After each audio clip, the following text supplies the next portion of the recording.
Democrats are furious and calling for an all-out constitutional crisis. After Donald Trump and El Salvadorian President Nayib Bukele spent the entire day yesterday running circles around the liberal media and assuring them that they would not be returning a criminal MS-13 gang member to the United States, thus breaking the hearts of every Democrat across the country. The Democrats just keep picking the most unpopular, un-American positions they can to direct their misguided outrage towards and solidify the idea that they lack a patriotic bone in their body and just genuinely hate our country. As always, like the video and subscribe to the channel, but let's start with CNN asking El Salvador's president if they would be returning an illegal immigrant MS-13 gang member to the United States. Do you plan to return him? Well, I'm supposed to be suggesting that I smuggle a terrorist into the United States, right?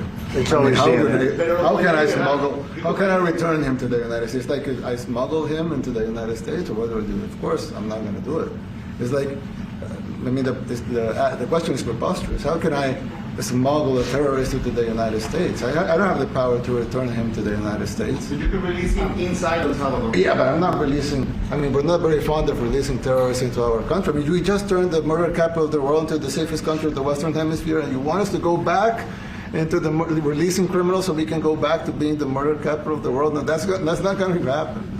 Now, Democrats don't seem to understand. The reason he answered the question the way he did is because he saw it as genuinely the most stupid thing you could ever ask another president. He was probably shocked at the idea that the American media would be requesting that another country send a citizen of that country who is a known violent gang member of an organization that the President of the United States classified as a foreign terrorist group back into the country that he broke into illegally. It's exactly what he said. It's utterly preposterous. So Democrats are focusing on his words literally. Oh, how could I smuggle a terrorist into the United States? He's not talking about from a logistic standpoint. He's talking about from an idealistic standpoint. Why in the world would he, in good faith, in good logic and reason, knowing exactly who the person is, what their background is, who they're affiliated with, and what crimes they've committed, why would he send that person who's a national of that country into another country? And that's what Democrats are failing to come to terms with. Or maybe they just don't care. This guy is known to be an MS-13 gang member by both his own government and the United States government. So when he's saying, how do you expect me to smuggle this guy into the United States?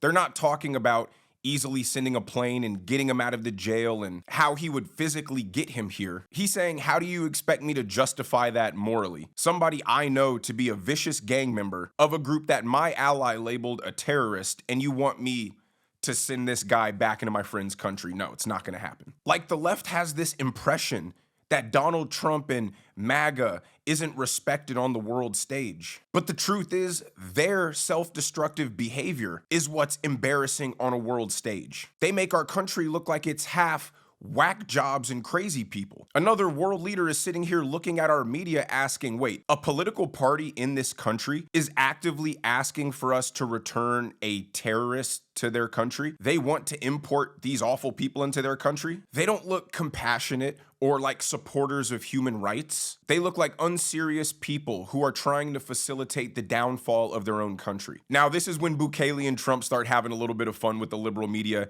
and start messing with them about men and women's sports. This is funny. Watch. Like, do you allow men to play in women's sports? Do you allow men to box your women and box? Because I know you have a lot of boxing. That's violence. That's abuse of a woman. Against women. It's abuse of a woman. Totally. But we have people that fight to the death because they think men should be able to play in women's sports. And some of those sports, it wouldn't matter much, but it still matters. But some of them are very dangerous for women. Some years ago, I would say a decade ago or so, women rights movements were pressuring so that we enacted specific laws to avoid men abusing women. And I think those laws were great because there were a lot of men abusing women. But now some of the same people are trying to backtrack on that and actually trying to make new laws allowing men to abuse women in sports.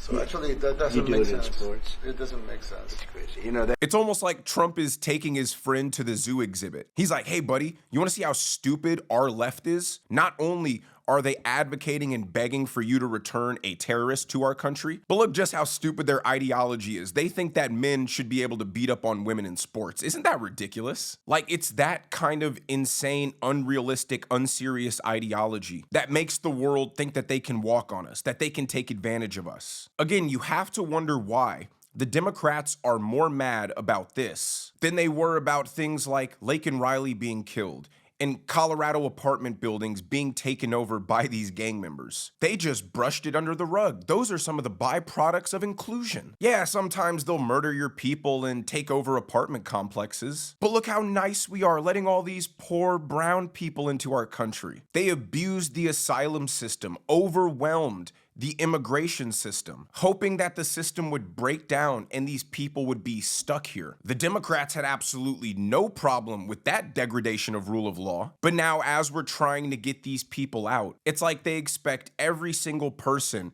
to have their case and their file scoured with the finest of fine-tooth combs. No expense is too great, no time is too long for this person to get their due process. You can't break the rules and create a crisis and then demand that every single tiny detailed rule be followed in order to fix the crisis, because then you know it'll never get fixed. Now here's El Salvador's president trolling the liberal media for not being objective in the way they report Donald Trump. Watch. What they've done to us at the border should never and can never be forgotten.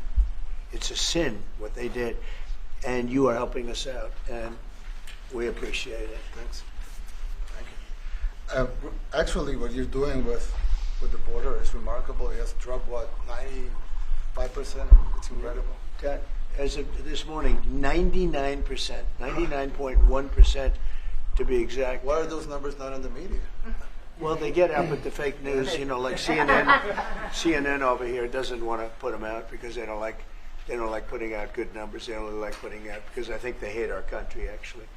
Like, I remember for 2 years straight that CNN had a panel that would display every single solitary COVID death. Why? Because they were trying to scare people. They were trying to make Trump look bad. But now they don't even want to report the decrease in border crossings, because then they'd have to admit that Trump has hit this one out of the park, A+ grade, on arguably a top 2 issue that people cared about. And if they report that one of the top issues people cared about, Donald Trump has taken care of with flying colors, that would make people more comfortable with his presidency, give him more leeway and time and patience to take care of the other agenda items. But they want to create as much outrage as possible, as much fear as possible. And that's why Donald Trump said they genuinely hate our country. They want to cause division. They don't care about unity. They care about their ratings and being a propaganda mouthpiece for the Democrat Party. It's pathetic. If you exclusively watched CNN, you would be led to believe that every day of Donald Trump's presidency has been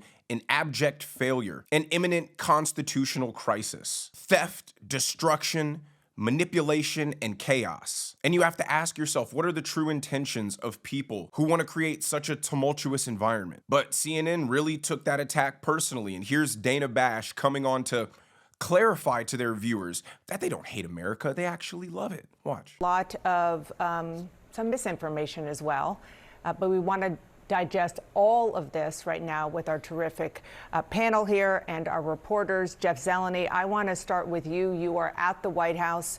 Before I get to you, I just want to say, for the record, since we heard President Trump say in the Oval Office that CNN hates our country, CNN does not hate our country. That should go without saying. I've been here for 32 years, and I see a rhetorical device in him trying to say such a thing. That said, I want to focus on the news that we heard.